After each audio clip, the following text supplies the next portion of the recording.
person saw an ad. She agreed to meet. The meeting went well. But the fact that I did not have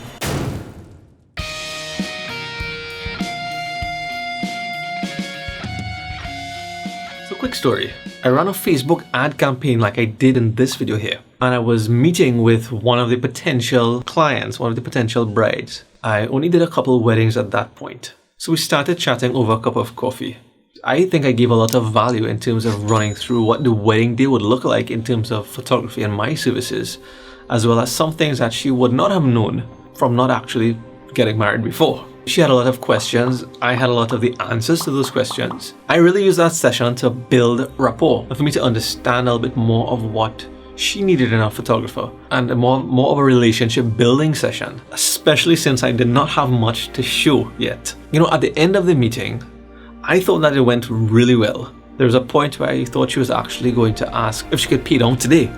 I felt like that was a question coming up, and that could have been because of my lack of experience.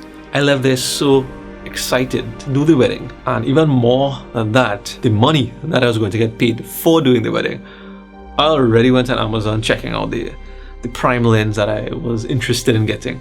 When I told my wife how good the meeting went, she started checking out stuff that she wanted to buy. There goes my lens. So the bride committed to get back to me 1 week later, where we really just arrange a meeting location, and I'll bring the contract and we'll finalize things. She'll make a down payment and we'll move forward. 1 week later, nothing. I give it a few days extra, still nothing. So I decided to call. She didn't answer. I called back, left a message. I don't want to seem too needy, so I gave it a few more days again. Then I sent a WhatsApp message.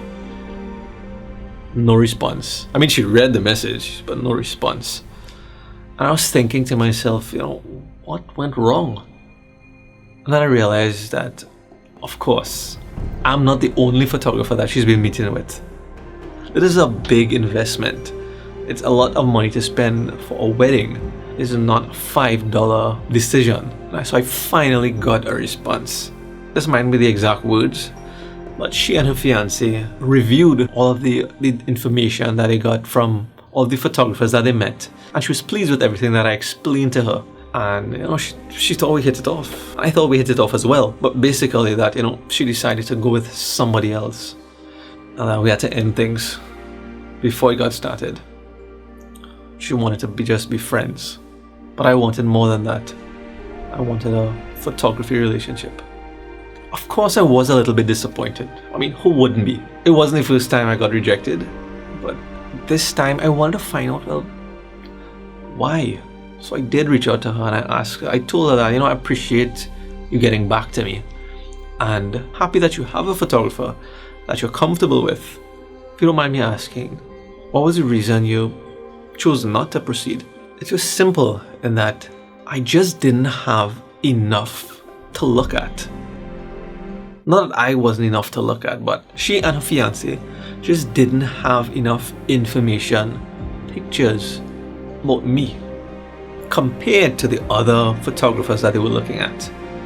It was not easily accessible. She just saw a couple of pictures on the page, and simply she just couldn't tell how experienced I was compared to the others.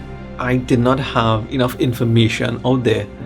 I didn't have enough pictures easily accessible via a website. I didn't even have a website. That was a big deal to her, that I didn't have a website. Even though the meeting went well, that saying is true. The proof really is in the pudding. And in this case, I didn't really have much pudding. Is that correct? Now, if I had a good photography ecosystem, if you will, they would have definitely had a different outcome there. But I thought that was interesting. Imagine that.